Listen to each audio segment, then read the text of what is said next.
Yeah. Hello, and welcome to the very first episode of Repodcasting. We are your hosts. I am Lucia Giulio. And I'm Janet DeBrito. And we decided to start this because we love talking about movies, first of all. Yes. And we also love talking about when movies have some interesting casting choices. Yes, when movies should have been recasted, because I think personally that is everything. Like, there are so many movies that I have seen that a change of cast, I think, would have made the world of difference. Definitely. And so we started chatting about which were the movies that we thought had needed major recasting. And which is many. We didn't realize there were so many. And the first one that popped into my head was Shallow Hal. Which I don't understand why.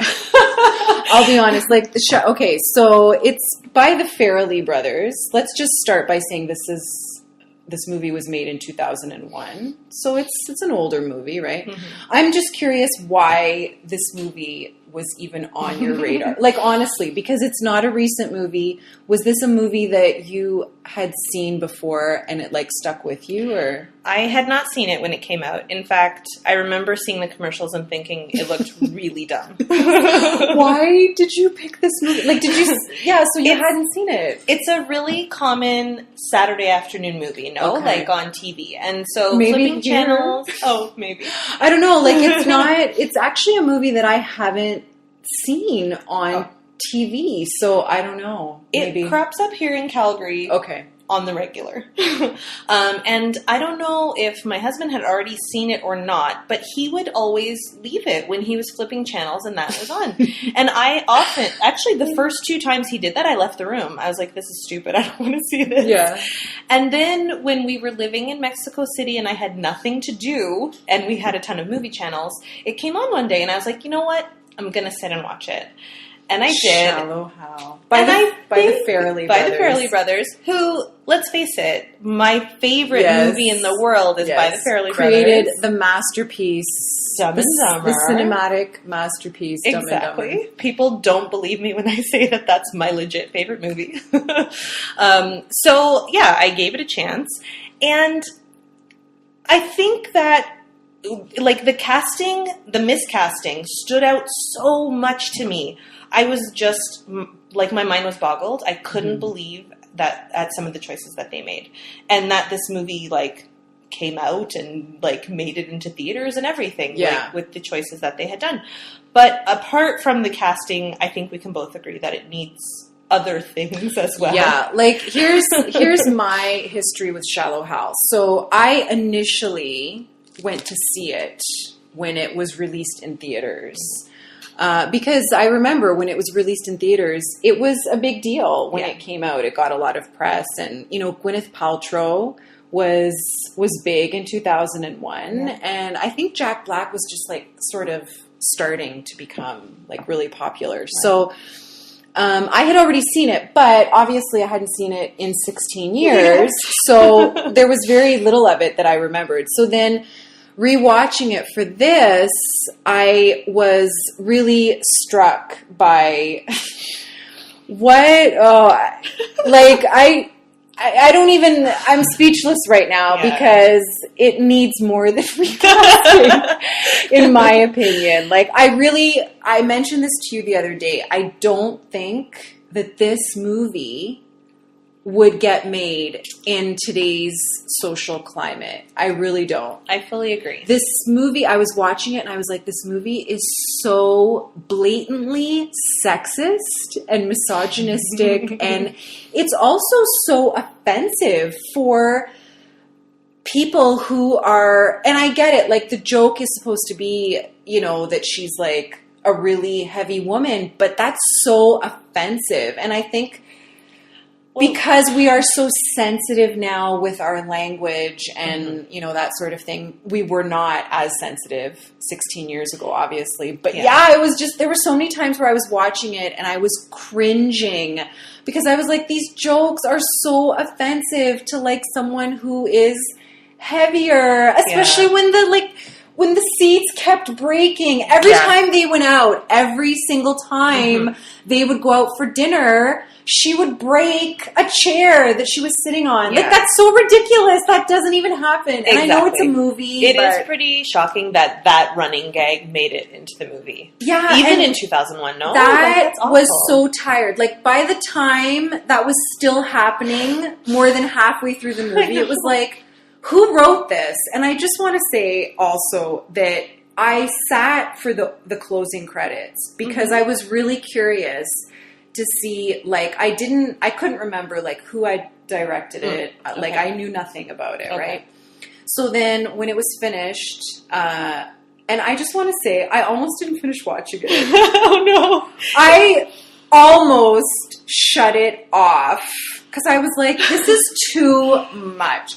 But anyway, so I did finish watching it. And then the closing credits, I was like, okay, directed by the Farrelly brothers, which... You know, like, it's funny because when I Googled the Farrelly brothers afterwards as well, I think it was Wikipedia described them as, they write bathroom humor.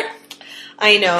And that bums me out because I'm going to pop open my IMDb because I do want to see. I think, like, they hold a special place in my heart because of Dumb and Dumber. But that being said, I think everything else they've done is bad, in my opinion. But I need to double check their... So while you're doing that, I'm just going to keep going. Because I have so many issues with this movie. Okay. So there was that. So it was by the Farrelly brothers. But then I was also curious to see how many women actually worked on this film. So, you know, it's directed by the Farrelly brothers. It was written by 3 men. Yeah. It was the Farrelly brothers who wrote it, as well as someone named Sean Moynihan.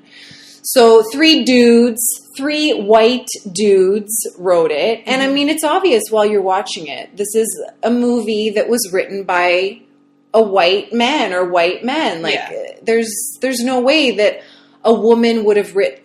Maybe that sounds sexist, but I just felt like I don't think a woman would have written something so sexist. I don't know. Yeah. And also, there were very few women who worked on this movie. Yeah. Like, you know, they showed, like, they went through, it was mostly costume designers. Mm-hmm. That's where there seemed to be, like, 2 or 3 women who worked on it. And then there was, like, a rando woman who, like, worked on editing or something. But because at the closing credits, they also, like, they had the names, but then they were also showing the people. Oh, really? They showed the people who worked on it. And it's like, man... white man, man, white man. And it's like, wow, this was like a testosterone-centric film, which, yes, like the jokes just felt...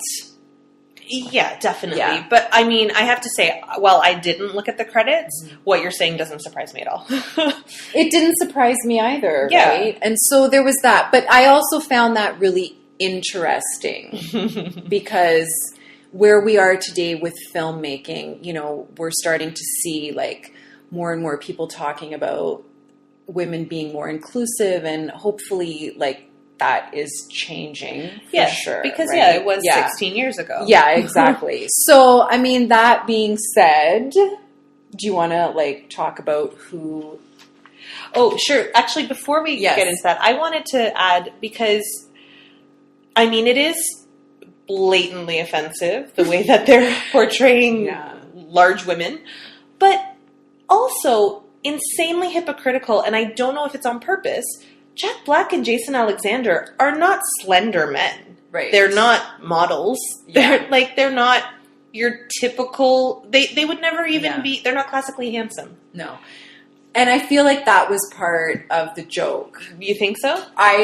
It didn't feel like it. I don't know. To me, it felt like, you know, they were these 2, like, unattractive men who ironically were attracting, like, all these, because the woman that Maurizio is dating, when she pulls up on the bike in the park, she's like this bombshell. Exactly. Like, she's like this total supermodel. And it's like, in real life, women like that would not be dating like a dude who is that shallow and also who like spray paints his hair onto his head. Because that was the other thing. I was like, is that spray paint on his bald head? Like, what is going on? And he's not fooling anybody. Right. So I think that was supposed to be part of the joke, that these two total unattractive, unfit rubes are attracting like these attractive women. I think because that's that supposed to be part of the also joke. almost feels like, and maybe that's it. Maybe I just didn't quite catch that they were trying to be ironic there, because that frustrated me. Yeah. I was like, yeah, this is clearly written by men if they think that gorgeous woman would be with Mauricio. Yeah. So I guess we could look at it both ways.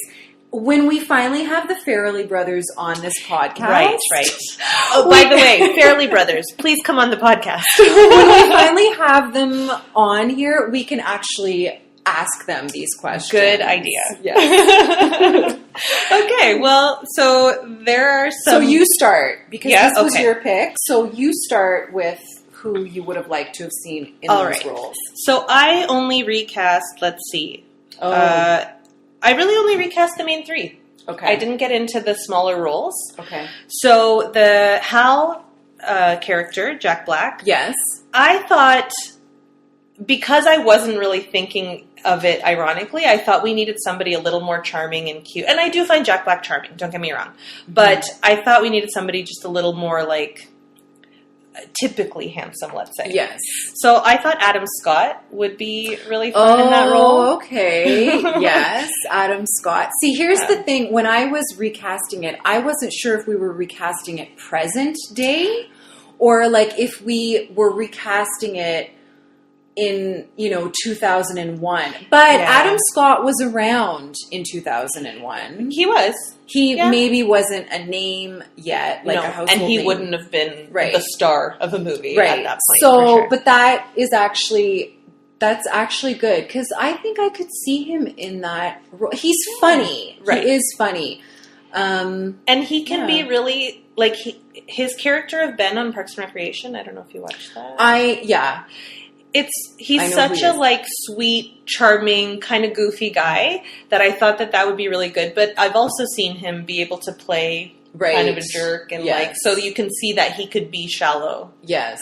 That's where I came from. Okay. And also I want to mention that, like, I agree. I wasn't sure what era we were recasting or anything like that. And in fact, for a few of them, I was like, oh, I'd love to pair like 1998 this person, but with 2007 that person or whatever. Right. So I just ended up picking recent people. Sure, that's fine. Current people. Okay. And then, do you want to go into your Hal? No, you do your picks, I'll and do I'll do mine after. Okay, so the reason for me even picking this movie was 100% Mauricio. Why? Like, I think Jason Alexander is a great actor, but I don't know why he is in this movie in that role. That spray paint hair was a major, like, stumbling block for me. And I think it's supposed to be part of the joke of the character, right? That he spray paints his hair. Because nobody could take that seriously. Yes, because there's, at one point, towards the end of the movie, like, it starts to... It doesn't rain, but something happens. Right. And Jack Black's character, Hal, actually points out, like, you need to refresh that. So at that point I was like, okay, but that spray paint hair was... I came from it as, like, thinking of people I know. And people who... Hopefully there's no nice way to say this. Hopefully you know no one like Mauricio. No, and that's exactly it. So people who did not grow up really good looking, didn't have the world handed to them on a platter. Right. And they don't usually turn out like this Mauricio character. I just feel like, where is this crazy confidence coming from? That he thinks that he deserves only gorgeous women. Yeah. I will say this. I have met guys who are like that. Maybe not as unattractive as Mauricio. This feels so mean. But I will say that I have met men who are like that, who are far from perfect, but want like a Victoria's Secret model. So I guess he's just like those typical guys exaggerated. But again, that's why I felt like it was so male-centric. Yeah. No because kidding. That's such... Yeah. I feel now the need to defend one thing, too. Mm-hmm. Because I like the very basic premise of it. That this shallow guy who only ever cares about looks suddenly is only seeing people by their personality. Yeah, but he's hypnotized by Tony Robbins. Yeah. Did you miss that part? Yeah. He's hypnotized in... That's Has Tony Robbins never hypnotized you? He's totally doing this because he's hypnotized in an elevator. So it's not because... I mean, he gets there eventually in his journey. But initially, it's like... But there is a journey. That is, yes. And so I feel like there is a good movie somewhere underneath all this. Okay. Who's your Mauricio? Okay. Sorry. So my Mauricio, I thought I was trying to pair somebody with Adam Scott. Right. And maybe this is a bad choice because they're about to do a show together now. But I picked Craig Davidson. Okay. Yeah. Yes. Because I also thought that Mauricio has to be... let's say, more handsome than Jason Alexander. Sorry, Jason Alexander. Jason Alexander is never going to be on this podcast. Yeah, he won't want to. It's okay. But also somebody who would, like, still be able to kind of be this, like, lecherous guy who's maybe riding on Hal's coattails. Yeah. And so that's why he's so invested in who Hal is with. Yeah, I think he has, like, I think he could definitely pull it off. Yeah. He's a good actor. Mm-hmm. I think he could do it. Yeah, definitely. Yeah. He could and also... he'd be, like, I think he can do, like, that sort of sidekick role. Absolutely. Yeah. Okay. And then for the Gwyneth Paltrow Rosemary role. Rosemary.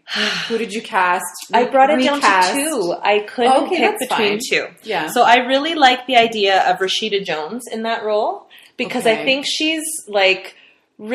Actually, I want to preface this all by saying... in today's world, as we're doing these recastings, I don't think any, like, popular woman actress who doesn't, like, absolutely need a job and has no name in Hollywood would do this. Right. So even as I was, like, thinking, oh, Rashida Jones would be so good, I was also thinking, Rashida Jones would never do this. No, she definitely would not. Yeah. She is, like... all about the female empowerment. She's like a very vocal feminist. Mm-hmm. So maybe she's not the best choice, but just thinking of her as an actress, or should we just use the word actor? Just thinking of her as an actor, I thought that she's really she's really pretty, she's really girl next door, and that feels right for Rosemary. Because also one of the things I didn't love about, because I thought Gwyneth Paltrow was actually good in the role, but I didn't love how she was very almost trashy, her character. No? Trashy? Like in what sense? Like she wore extremely revealing clothing. And I'm talking about when we see her, like, the slender Gwyneth Paltrow. Mm-hmm. She was wearing very revealing clothing, and I remember, like, a scene of her bending over or something like that. And there was some things that bothered me about that. Right. But that's... Okay, so she's... Okay, I sort of get what you're saying, but at the same time, you have to remember, again, this was written by 3 men. Yeah. Right? Yeah, so they're not going to... So they've dressed her in these outfits, and that's also part of the joke. And see, here's the other problem that I have with this. It's like they're saying that a fat woman, or what their idea of a fat woman is, that she can't wear what she wants to wear. Like, she's wearing these revealing clothes, and, like, they look great on Gwyneth Paltrow because she's got a smoking bod. But, like, ha, ha, ha, on the fat girl, like, look at that thong. It's ridiculous. Look at the size of it. Like, she's shopping for lingerie. Like, the whole thing felt so wrong all the time because they were constantly poking. And I get it. Like, that's the joke. I get it. But why did they have to make her... Here's the other thing. Like, because you saw, like, all the women afterwards, what they really looked like, right? Mm-hmm. After the spell was broken or whatever, the Tony Robbins spell. And, you know, like, some of the women had, like, these funky teeth or, like, when you'd see them through Maurizio's eyes, right? Mm-hmm. Or, you know, they had, like, one... girl had a unibrow or whatever. Like, whatever they deemed as unattractive, right? Mm-hmm. But for some reason, like, they made Rosemary, like, not only did they make her, like, unattractive, but to boot, they made her, like, grossly obese. Yes, she wasn't just fat. So I felt like they just, like, pushed it too far. Like, why couldn't she have had, like, a unibrow? Like, do you know what I mean? Like, it really felt like they were poking at her size, at her weight. Oh, and they were. Yeah, they were. No, I know. But So I kind of get what you're saying, but at the same time, it was written by 3 men. So that's why you had her, like, leaning over in, like, booty shorts and all this other stuff, right? So yeah. That's very fair. Who was your second? You said you had 2. Yeah, I thought Mila Kunis would have been really fun in that role. Yeah, she'd be good at it, for sure. She'd be good. I could see her in that role. Yeah. And I think she could convincingly pull it off better than, like, Rashida Jones would be able to. Yeah, for sure. Yeah. So those were the only ones. Okay, yeah. So Did you recast Maura? Only... Did you recast Tony Robbins? No. Yes, I made Tony Robbins. I made this a whole feminist movie. Tony Robbins was now Oprah. Nice. Actually, that would be pretty awesome. Yeah, it would. But no, when I recast it, when I did my picks, I recast it with who I thought would have been good in 2001. Oh, okay. And I kind of, like, even went back and saw, like, to be honest, like, while I was watching it, I thought to myself, you know, like, so-and-so would have been so much better than this person. Okay. And so I was thinking that already as I was watching it.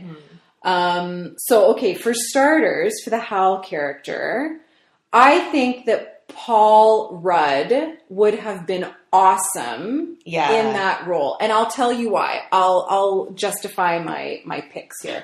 First of all, Paul Rudd was already around at that point in 2001. He had a career. It was a burgeoning career. So I think for him, it would have been a great role to, like, help his career take off. Yeah. Like you, I would have made the Hal character a little more attractive. Sorry, Jack Black. I really find Jack Black super cute and charming. I don't, at all. Okay. That, and let me just say again, that whole cuckoo,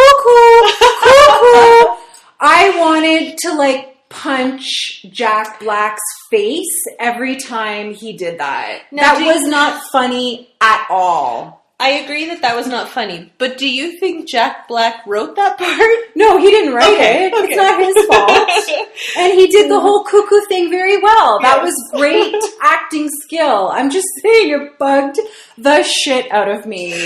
Sorry, excuse me, I swore. That's all so right. I really believe that Paul Rudd would have been excellent in that role. Really because pick. Again, he is a little more classically handsome.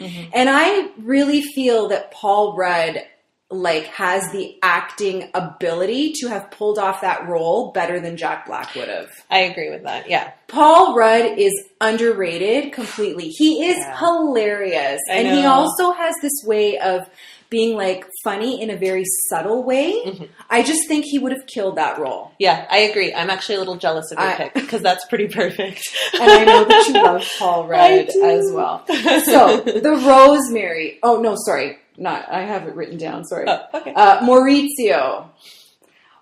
So then, like you, I was trying to think who would have played opposite Paul Rudd really well, who would have been, like, a really good sidekick, but also who actually would have been funny. Because again, I love Jason Alexander. I loved him as George Costanza. He will always be George Costanza for me. He is funny, but that role was wrong. He was all wrong for that role. Yeah.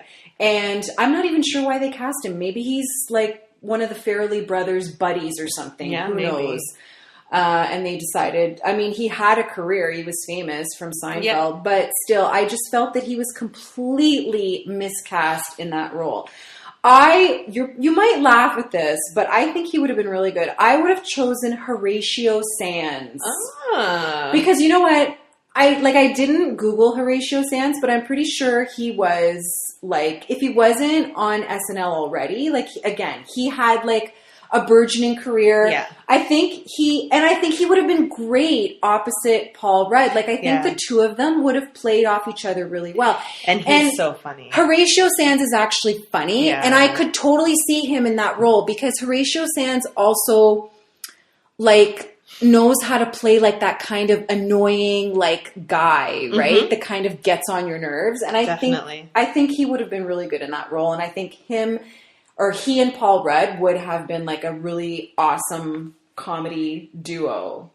Okay. I think they would have actually been funny in it. Yeah. As opposed to like this lame comedy that was being forced on us with Jack Black. And I think part of the problem with Jack Black and Jason Alexander was that they had no chemistry. They had no chemistry, and it almost felt like they were too similar in a way. Like, there wasn't enough to play off of. Yeah, exactly. Yeah. That's exactly. Sorry, yes. I did look up Horatio Sanz. In 2001, he did something called Saturday Night Live Primetime Extra. So he was already on this. Right. Scene. So, I mean, because, again, like 16 years ago, Jack Black was not huge. Yeah, no.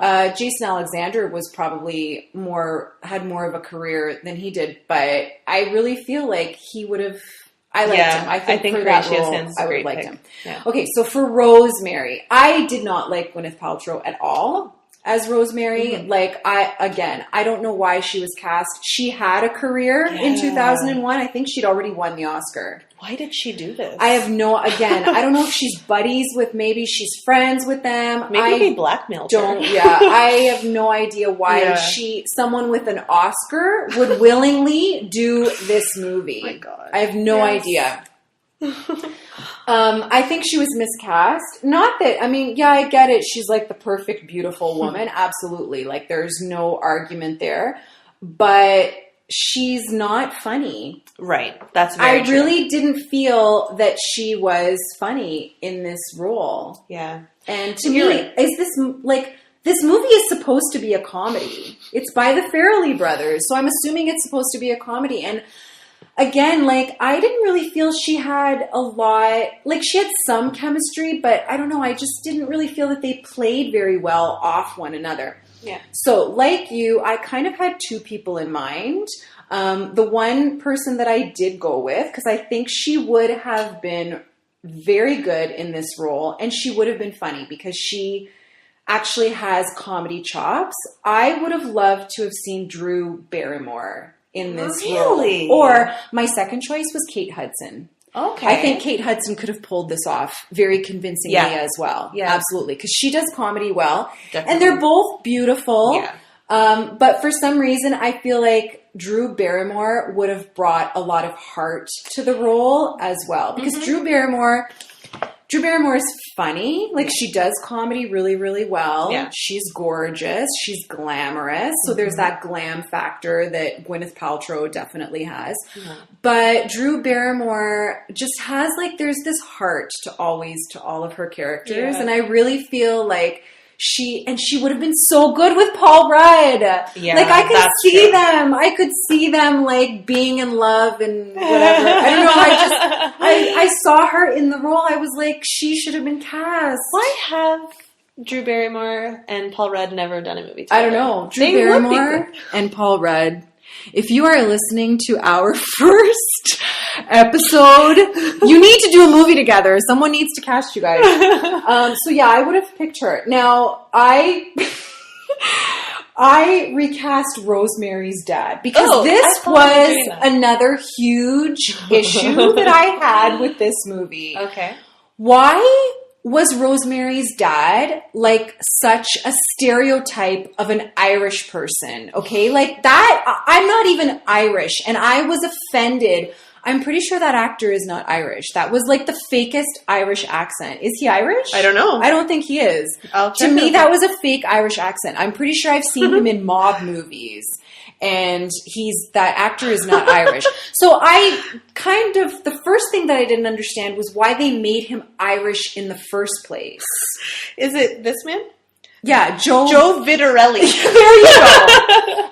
Something tells me that the name Vitarelli is not super Irish. Yeah. Okay? Oh, I don't know where they were going with this whole Rosemary's dad has to be Irish. Like, it just felt and so super stereotypically Irish. It felt so random, and it felt so offensive to Irish people. Like, it was such a caricature of it was like an accent that like a leprechaun on Red Bull would be like pulling. Like, it was ridiculous. Right, there was just so many components of this movie that made no sense. Yeah. Okay, so we're back after Lucia forgot to plug in the laptop. And we almost lost this entire thing, and I would have started crying if we had. So we're back. So anyway, I'll just wrap up. The whole thing with Rosemary's dad, again, just to, repeat it, I didn't get why he was Irish. Yeah. The actor, he did that Irish accent, but it was so stereotypical, and it was just embarrassing. Right. It was embarrassing, and I didn't understand. It seemed so random why her dad had to be Irish, and I felt it was offensive as well. Right. Like, it was just, he sounded like a bad leprechaun. Like, that's what it was. It was such a caricature of like an Irish accent, and I didn't get it. But if we were going to stay with like the whole Irish theme, there are better Irish actors who are actually Irish. Yes. And the person that I would have cast as Rosemary's dad, if they were intent on keeping him Irish, would have been Brendan Gleeson. Oh, that's perfect. And he would have been awesome. He would have been awesome. Because Brendan Gleeson... And he Gleeson, wouldn't have been a caricature. Actually, I don't know if Brendan Gleeson is Irish or Scottish. But regardless, he could have done the accent a lot better. Yeah. And Brendan Gleeson... And again, like, it's not like they picked an actor who was well-known, who had any sort of name value. Like, he's Joe Vitarelli or whatever his name is. He's not like a huge actor. So I felt like it didn't necessarily have to be someone who was like a name, a big name. And at the time, Brendan Gleeson, I don't believe was a name in 2001. And he would have been great. He would have been great. And he could have played like that angry, like overprotective dad. Like, I really pictured him in that role. I like it. That's a really good pick. I really think he would have done a far better job than poor Joe Vitarelli, who had to like do, like language gymnastics there, and in my opinion failed. Sorry, Joe Vitarelli. I'm sure you're a lovely actor and you're great, but you can't do an Irish accent worth your life. So Brendan Gleeson is Irish. He was born in Dublin. Yay. Yeah. So see, he wouldn't have even had to have tried. Yes. He could have just used his own beautiful Irish accent that's real, not like the Lucky Charms dude. Yeah.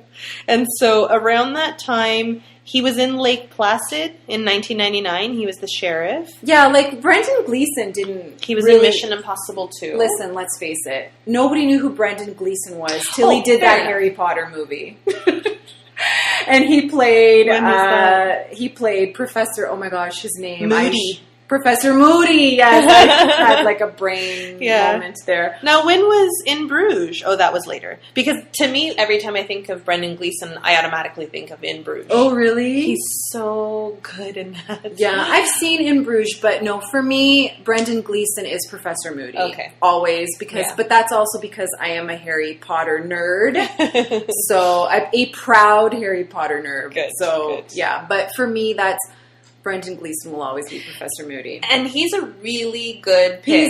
He's a great actor. Like, he can do funny, he's just, I think he would have been a far better, if they were intent on going with some Irish actor, which again, I have no idea why her father was written as Irish. Right. I did not understand the whole logic behind that. I didn't get it at all. Yeah. I don't know if it was some sort of inside joke that the Farrelly brothers had. It's true. It made no sense. Maybe it was Sean Moynihan an Irish name? Maybe Sean Moynihan is Irish. Who knows? And he decided, but just the whole thing was very bizarre, in my opinion. I agree. And now that we're talking about it more, yeah, this movie needs more than just recasting and rewriting. It needs even more than that. I'm glad that I convinced you, Lucia. I'm glad that I swayed you over to my side because... But I wonder if... do you remember it being as offensive in 2001 when you saw it in the theater? No, it wasn't. Like I said, I mean, we live in a different... Yeah, partially it's a product of its time. Yes. That doesn't really excuse it, because it's still pretty rough. But it's still offensive. I still feel like it was not appropriate to make jokes like that in 2001. Mm-hmm. And, you know, again, I get it. It's a comedy. We're supposed to laugh and be entertained. But it just felt so inappropriate on so many levels. And the whole... I found the whole Rosemary thing, like with her being... the way they kept poking fun at her and... you know, breaking the furniture. Ha, ha, ha. Look, the fat woman broke the chair. That's so hilarious. Yeah. It was just so offensive. It almost feels to me like maybe they shopped it around. Well, then again, it was 2001. But maybe they shopped it around saying, like, look, we have this movie with heart, and the guy goes on a journey, and he learns a lesson at the end, and it's about not judging a book by its cover. But in the back of their minds, they were like, hey, we have this vehicle to do all these fat jokes. Yay. Yeah, like, look, I have all these fat jokes that I wrote this weekend. Like, maybe we can make a movie. That I wrote an hour ago. I don't think they put a whole weekend into it. So those are my picks. I really feel that had those people been cast in the movie... and new writers had been cast. That it could have been a much better movie. Those actors would have... played the roles a lot better. I really like your picks. Your picks were good too. I liked them. Yeah. I think they were just more contemporary. I think yours are more contemporary. I think definitely if let's say by some like bizarre turn of events your dishwasher wanted to be part of this podcast. No, don't turn it off. It's okay. It's okay. I'll pause it. It's all good. No, leave it. But I really feel that, like I said, if this movie by some strange, bizarro turn of events was actually being made or remade, if I hear that there's going to be a Shallow Hal remake, I will we will go to the movies together and watch it. I don't even know what I would do. I would have an atomic meltdown. Absolutely. Oh no. But I think if this movie was being remade, I think definitely that they would need diversity in it. Totally. Yeah. Absolutely. And your picks were really good in that sense that you covered that. Like, I think diversity would be really important, because it's essentially the 2001 version is a movie written by white men. Yeah. Made for white men. Right. Absolutely. That was the audience, obviously. I could see a bunch of white, frat guys sitting around the frat house watching this movie and thinking those fat jokes were the best jokes that they'd ever heard in their life. Yeah. So yeah, definitely if this movie was being remade, they would need they would need so much, but diversity definitely. And if it was being made today, I would totally recast Oprah. Yes. She'd be so good. She would be the Tony Robbins. Yes. Yeah. And she'd be totally. And she wouldn't even have to hypnotize somebody. She'd just have to say, "Do this," and they would do it. She would just have to give him a car. Yeah. And he'd be like, "Sure, I'll do anything you want, Oprah. Here's a brand new GM vehicle." Oh my gosh, I love it. So, any closing comments? Anything that you would like to add? Well, I would like anything you would like to say about my picks. I've told you I think yours are really good. Yours definitely, you covered the diversity more than I did. I had too many white people. But I'm honestly jealous that I didn't think of Paul Rudd. I think he's perfect for it in 2001 or today. Yeah, absolutely. Yeah. He hasn't aged. I know. What's his secret? He's Benjamin Button. He's the real Benjamin Button. Yeah. And Brendan Gleeson is absolutely perfect. Who's your... Horatio Sands. I really like that idea. Horatio Sands! I think he would be... Yeah. He would be funny, like you said. And that's part of what's baffling about this movie, because Jack Black is funny. Jason Alexander is funny. Yes, but not Why- together. Yes, why aren't they funny Not together? together. Why isn't this movie well, funny? you know what? I don't think they could make this material funny. As That's true too. you know, as accomplished, as talented as they both are, Yeah. like, I don't know that they could have made this material funny, to be Yeah. perfectly honest. But Yeah. I really felt that they were both miscast. I felt the casting was completely off, Yeah. along with everything else. The casting was, like, really off on this movie. Yeah. I am having trouble picturing Drew Barrymore. Okay. But I agree with you 100% that she would bring more heart to it. Like, Yeah. that's really good. Yeah. I just, for whatever reason, I can't picture her in the role. Yeah. No, I But think it's good. It's a good choice. Drew Barrymore, I think she could have pulled it off. But again, like, it was between her and Kate Hudson. I think Kate Hudson could have played this Yeah. role really well also. Yeah. Kate Hudson is funny. Like, She Kate Hudson is all about the rom-com, right? Well, yeah. So, I mean, I think she would have been But excellent she as well. was really young in 2001, no?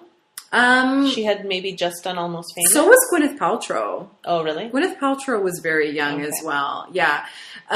Kate Hudson was just becoming famous. So again, that's why I could have seen her in this role. Right. I think she Yeah. would have absolutely been good in this role too. But I don't know. I think Drew Barrymore just would have brought a whole other level to the role. And Yeah. she's funny. Like, Oh, yeah, she's very she funny. is funny. She could have done this Yeah. totally. They both could have. They're both awesome. But I would have liked to have seen...